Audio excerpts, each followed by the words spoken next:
Hello दोस्तों, आपका मेरे चैनल हिंदी गे स्टोरीज में स्वागत है।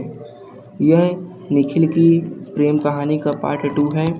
पार्ट 1 में हमने देखा था कि निखिल गाना बीच में ही बंद कर देता है, जिससे कृष्णा जाकर निखिल की मदद करता है और गाना चालू कर देता है। इसके बाद रात बहुत हो जाती है, सब लोग पार्टी से अपने अपने घर के लिए चले जाते हैं। तो चलिए इस पार्ट 2 में देखते हैं आगे क्या हुआ। पार्ट 1 अगर आपने नहीं देखा है तो डिस्क्रिप्शन में उसकी लिंक है, आप वहां से जाकर देख लीजिए। तो चलिए कहानी को स्टार्ट करते हैं। घड़ी में 11 बज रहे थे। निखिल और अमन कॉलेज के बाहर आकर ऑटो का इंतजार करने लगे, लेकिन हॉस्टल की तरफ जाने का कोई ऑटो नहीं था। निखिल को चिंता होने लगी। तभी एक कार तेजी से आकर उन दोनों के सामने आकर रुकी। निखिल पीछे हट गया। तभी कृष्णा गाड़ी से उतरकर निखिल के पास आया और कहा, तुम दोनों चाहो मैं तुम्हें हॉस्टल तक छोड़ सकता हूँ। निखिल, जी नहीं शुक्रिया, हम चले जाएंगे। अमन, निखिल चलते हैं ना यार, इतनी रात को हमें यहाँ कोई ना तो लेने आएगा ना तो कोई ऑटो मिलने वाला, हम कृष्णा के साथ ही चलते हैं। कृष्णा, आराम से सोच लो, मुझे कोई जल्दी नहीं है। समय को देखते हुए निखिल ने हामी भर दी। कृष्णा ने दरवाज़ा खोला। निखिल और अमन अंदर बैठ गए। दोनों गाड़ी में बैठ गए। तब कृष्णा ने गाड़ी स्टार्ट किया और हॉस्टल की तरफ चला गया। रास्ते भर वो अमन से कुछ ना कुछ बात करता रहा। उसने अपनी गाड़ी का मिरर सेट किया ताकि वो पीछे बैठे निखिल को अच्छे से देख सके। गाड़ी हवा से बातें कर रही थी और कुछ ही देर में हॉस्टल आ गया। कृष्णा जल्दी से उतरा और गाड़ी का दरवाज़ा खोल दिया। निखिल और अमन गाड़ी से उतर गए। वे कुछ बोलते उससे पहले ही कृष्णा बोल पड़ा, देखा मैं कितना शरीफ लड़का हूँ। निखिल को फिर से उस पर गुस्सा आ गया और वो वहाँ से चला गया। अमन ने कृष्णा से थैंक यू कहा और वो भी निखिल के पीछे पीछे चला गया। कृष्णा गाड़ी में आकर बैठ गया। कुछ देर बाद वह बैठा रहा और फिर न जाने उसे क्या सूझा, उसने फुल आवाज़ में गाड़ी में गाना चला दिया, ना कोई था जिंदगी में तुम्हारे सिवा। निखिल ने जैसे ही सुना वो दौड़कर खिड़की पर आया और पर्दा हटाकर देखने लगा। उसने एक बार फिर अपना सर पीट लिया। कृष्णा पागलों की तरह बाहें फैलाए सड़क पर डांस कर रहा था। गाने की आवाज़ से अमन भी आ गया। उसने उसे देखकर कहा, हाउ रोमांटिक। निखिल ने खिड़की बंद कर दी। कृष्णा मुस्कुरा दिया। तभी वॉचमैन ने चिल्लाकर कहा, ओए रोमियो की औलाद, गाने बंद कर। कृष्णा आकर गाड़ी में बैठ गया और घर की तरफ दौड़ा दी। कृष्णा के जाने के बाद निखिल ने एक बार फिर खिड़की खोली और वहां जाकर देखा तो कृष्णा जा चुका था। उसने खिड़की बंद की और बाथरूम में कपड़े चेंज करने चला गया। चेंज करने के बाद वो बाहर आया तो अमन ने कहा, निखिल, कृष्णा कितना अच्छा है ना। निखिल, अच्छा, वो जब देखो तब मुझे परेशान करता रहता है। अमन, हाँ, क्योंकि वो तुम्हें पसंद करता है। निखिल, लेकिन मैं उसे बिल्कुल पसंद नहीं करता। जब भी वो मेरे सामने होता है मुझे गुस्सा आता है। अमन, प्यार की शुरुआत गुस्सा ही है। निखिल, तुम ये आधी रात को अपना प्यार का आलाप बंद कर और सो जाओ चुपचाप। निखिल ने लाइट ऑफ कर दी और लेट गया। अमन ने वापस लाइट ऑन की और निखिल के पास आकर कहा, मुझे सच में कृष्णा में कोई इंटरेस्ट नहीं है। निखिल, अमन, तेरा दिमाग खराब हो गया है, हाँ या ना। अमन ने उसकी आंखों में देखते हुए कहा। निखिल, नहीं, बिल्कुल नहीं, अब सो जाओ और मुझे भी सोने दो। ओके, गुड नाइट कहकर अमन सोने चला गया। अगली सुबह निखिल देर तक सोता रहा। उसने अमन से कॉलेज जाने को कहा। आज निखिल का कॉलेज जाने का बिल्कुल मन नहीं था। अमन कॉलेज चला गया। निखिल ने कमरे की सफाई और कपड़े धोए। उधर स्कूल कॉलेज में निखिल के बिना कृष्णा का बिल्कुल मन नहीं लग रहा था, लेकिन वो कर भी क्या सकता था। दोपहर में निखिल के मामा उससे मिलने आए। निखिल उन्हें देखकर सारी परेशानी भूल गया। उन्होंने कुछ देर निखिल से बातें की और फिर कहा, सॉरी बेटा, काम की वजह से वक्त नहीं मिला, इसलिए आने में देरी हो गई। निखिल, कोई बात नहीं मामा जी, आप आए यही हमारे लिए काफ़ी है।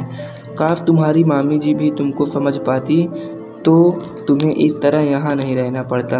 निखिल, हम समझ सकते हैं मामा जी, लेकिन आप तो जानते ही हैं मामी जी हमें बिल्कुल पसंद नहीं करती हैं और हम नहीं चाहते हमारे कारण आपके और मामी जी के रिश्तों में दरार आए।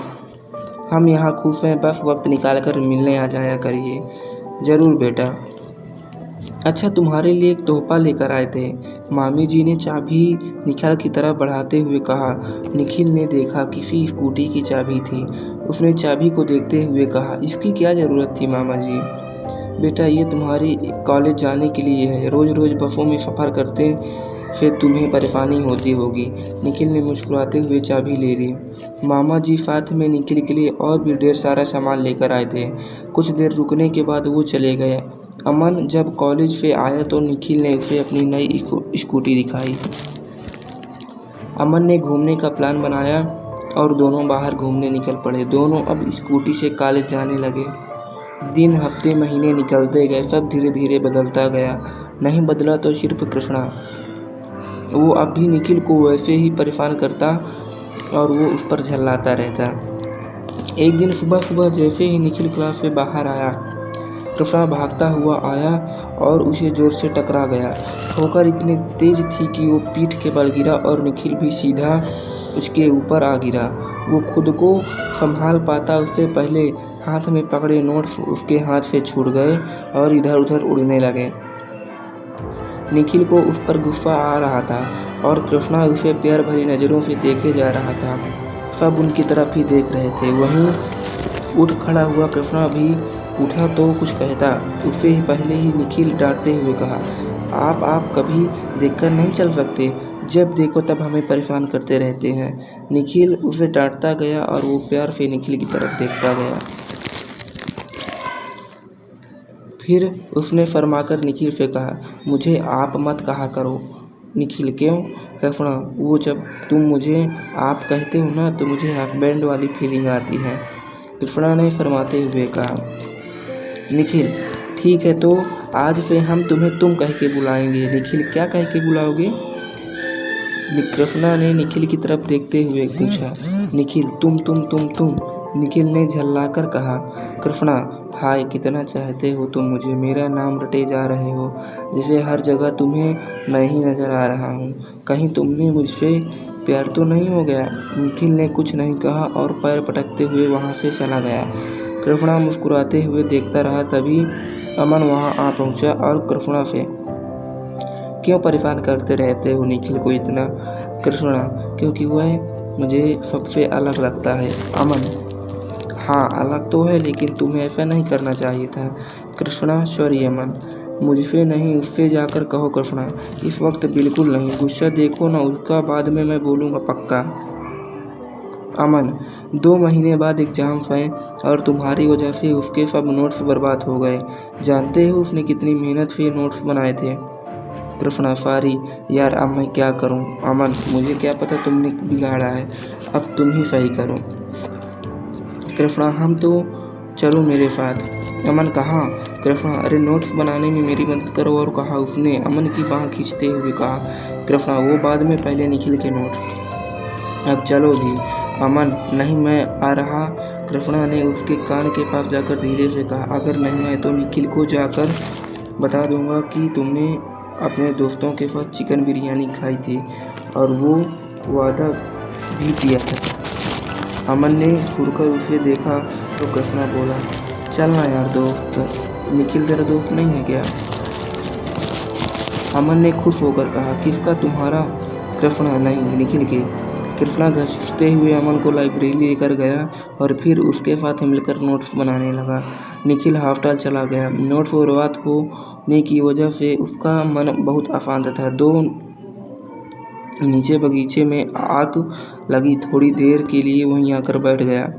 वो कृष्णा के बारे में सोचने लगा, आखिर क्यों तो हर वक्त है हमें परेशान करता रहता है। हम पहले ऐसे तो ना थे और हम बात बात पे गुस्सा होने लगे हैं।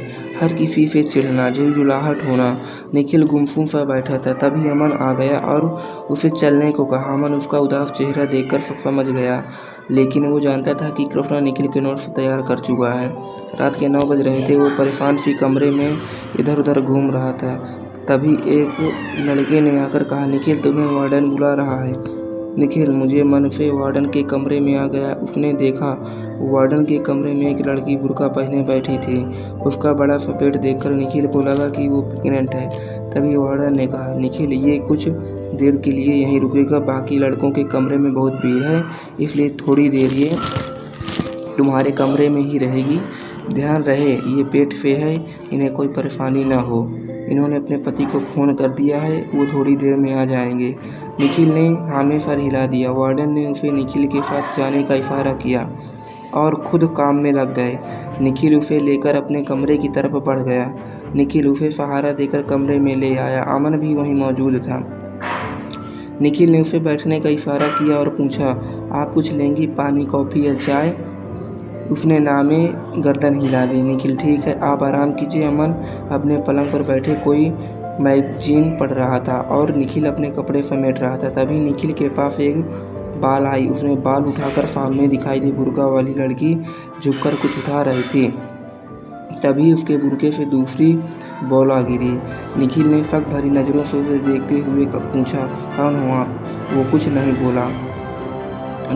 देखिए, सच बता दीजिए वरना हम वार्डन को यहीं बुलाते हैं। उसने चेहरे से बुर्का उठा दिया। बुर्का उठाते ही निखिल ने जोर से कहा, तुम? बुर्का पहने और कोई नहीं कृष्णा खड़ा था। उसने तेजी से आगे बढ़कर निखिल का मुंह अपने हाथ से बंद किया और उसे दीवार से फटाकर कहा, तुम पागल हो क्या? किसी ने सुन लिया तो मैं गया काम से। कृष्णा निखिल के बहुत करीब था। उसने उसकी बड़ी बड़ी आंखों में देखा और कहा, ऐसे मत देखो, मुझे प्यार हो जाएगा। निखिल ने आंखों से कृष्णा को हाथ हटाने का इशारा किया। तुम फिर से चिल्लाए तो निखिल ने गर्दन हिलाकर ना का इशारा किया तो कृष्णा ने हाथ हटा दिया। निखिल ने उसे धक्का देकर खुद से दूर किया और कहा, तुम यहाँ क्यों आए हो? किसी ने तुम्हें यहाँ देख लिया ना तो प्रॉब्लम हो जाएगी। कृष्णा ने बुर्के से कुछ कागज़ निकालकर निखिल को देते हुए कहा, तुम्हारे नोट्स। निखिल, वो तो तुम कल भी दे सकते थे ना, और नोट्स? कृष्णा, हम, लेकिन मुझे तुमसे मिलना था। उसने निखिल को ऊपर से नीचे तक देखते हुए कहा, वैसे नाइट ड्रेस में भी तुम अच्छे लगते हो। निखिल, नोट दे दिए जब जाओ यहाँ से। कृष्णा ने बेड पर लेटते हुए कहा, सोच रहा हूँ कल सुबह चला जाऊँ। निखिल ने उसकी बाँह पकड़कर उसे उठाते हुए कहा, प्लीज़ जाओ यहाँ से। कृष्णा, छूने के लिए थैंक यू। निखिल ने तुरंत उसकी बाँह छोड़ी। तभी अमन ने कहा, यार ऐसे तो 1990 की फिल्मों में होता था जब हीरो हीरोइन के कमरे में चोरी छिपे जाता है। कृष्णा उठकर अमन के पास आ गया और बोला, हाँ, लेकिन तुम्हारा इस खड़ूस दोस्त का इन सबसे दूर दूर तक कोई लेना देना नहीं है। इसे कुछ सिखाओ। निखिल, हमें कुछ सीखने की ज़रूरत नहीं है, तुम निकलो यहाँ से। कृष्णा ने खिड़की के बाहर जाते हुए कहा, अच्छा निखिल, तुम कोई काम से तरीके से नहीं रह सकते क्या? कृष्णा, करता हूँ ना। निखिल, क्या? कृष्णा, पास आओ बताता हूँ। निखिल चलकर खिड़की की तरफ जाता है और कहता है, बताओ। कृष्णा सोचने का नाटक करता है और फिर कहता है, बाद में बताऊंगा। निखिल फिर झल्ला गया। वो कुछ कहता उससे पहले वो खिड़की से नीचे कूद गया।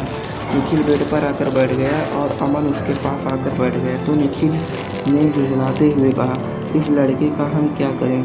तुमने देखा ना ये कैसी हरकत करता है, और ऐसे ही अपनी स्टूपिड हरकतों से हमें हमेशा परेशान करता रहता है। अमन, निखिल, मानता हूँ वो तुम्हें परेशान करता है, लेकिन वो दिल का बुरा नहीं है। उसकी तुम्हारे नोट्स खो गए तो उसने दोबारा नोट्स बनाए और इस वक्त तुम्हें देने आया। कृष्णा बुरा लड़का नहीं है। मैंने हमेशा उसकी आंखों में तुम्हारे लिए सम्मान ही देखा है। निखिल, पर मैं जब उसे देखते हैं तो हमें सिर्फ गुस्सा आता है। अमन, गुस्सा तो मुझे आ रहा है तुम पर। तुमने उसे नोट के लिए थैंक यू तक नहीं कहा, उल्टा 2 बातें सुना दी। निखिल, सॉरी यार, वो जब सामने होता है तो कुछ समझ नहीं आता हमें। निखिल उठकर खिड़की की तरफ उसे देखा। हॉस्टल से बाहर कृष्णा की गाड़ी खड़ी थी। वो जा रहा था और उसने पलटकर देखा। निखिल को खिड़की पर देख मुस्कुरा दिया। निखिल भी मुस्कुरा दिया और खिड़की बंद कर चला गया। अगले दिन निखिल कॉलेज पहुंचता है। क्लास में जाकर पता चला कि निरंजन सर छुट्टी पर हैं। ना निखिल क्लास से बाहर आकर लाइब्रेरी जाने लगा। वो लाइब्रेरी की तरफ बढ़ा। कृष्णा उसे लाइब्रेरी के गेट पर ही दिख गया। वो रास्ता बदल गार्डन की तरफ चल दिया। रवि के कुछ दोस्त वहीं बैठे थे। तभी उनमें से किसी एक ने कहा, भाई देख निखिल आ रहा है। रवि ने मुस्कुराते हुए निखिल की तरफ देखा। अरे क्या भाई, देखते ही रहोगे या फिर कुछ बात भी करोगे? दूसरे ने कहा। निखिल जैसे ही रवि के पास से गुजरा, रवि ने कहा, हाय। निखिल ने पलट कर देखा तो पीछे रवि और उसके कुछ दोस्त खड़े थे। निखिल, हेलो रवि, क्या हुआ, आज तुम कॉलेज नहीं गए? निखिल, हाँ वो आज निरंजन सर छुट्टी पर है। रवि, और अच्छा तो फिर चलो ना कॉफ़ी पीते हैं, अभी हमें कुछ नोट्स बनाने हैं, फिर कभी, कहकर निखिल आगे बढ़ गया। रवि ने लपक कर निखिल का हाथ पकड़ लिया और कहा, कम आने यार निखिल, आधे घंटे की ही तो बात है, हमारा हाथ छोड़ो। क्या रवि ने निखिल की बात अनसुनी कर दी? हमने कहा हमारा हाथ छोड़ो। ये कहकर निखिल ने पलटकर अपना हाथ रवि के हाथ से छुड़ा लिया। रवि, हाथ पकड़ लिया तो कोई गुनाह कर दिया क्या? अरे भाई रहने दो, वरना घर पर जाकर पापा से शिकायत कर देगा, रवि के दोस्त ने कहा। आंखें भर आई, उसने कुछ नहीं कहा और आगे बढ़ गए। कृष्णा वहीं खड़ा ये सब सुन रहा था तो वो आया और रवि से कहा, ये तूने सही नहीं किया। कृष्णा के इतना बोलते ही रवि ने उसे जोर से एक घूंसा मारा और गिर गया। उसके होंठ से खून आने लगा। निखिल ने जब देखा तो रवि की तरफ गया और उसने पास खड़ी लड़की को किताबें पकड़ाकर और जाकर एक घूंसा रवि की नाक पर दे मारा। रवि को नाक से खून बहने लगा। रवि खुद को संभाल पाता उससे पहले निखिल ने एक जोर का मुक्का उसके मुंह पर और मारा और वो दूर जा गिरा। निखिल का ये रूप आज सबने पहली बार देखा था। रवि के दोस्त वहाँ से खिसक गए। कृष्णा बैठे बैठे निखिल का नया रूप देखकर मुस्कुरा रहा था। निखिल उसके पास आया, उसका हाथ पकड़कर और खींचते हुए उसने अपने हाथ साथ ले गया। उसे बिल्कुल सामने बैठ गया और उसके चेहरे पर कोई भाव नहीं था। उसने बैग से रुमाल निकाला और कृष्णा के होठों पर आए खून को साफ करते हुए प्यार से कहा, क्या ज़रूरत थी ये सब करने की?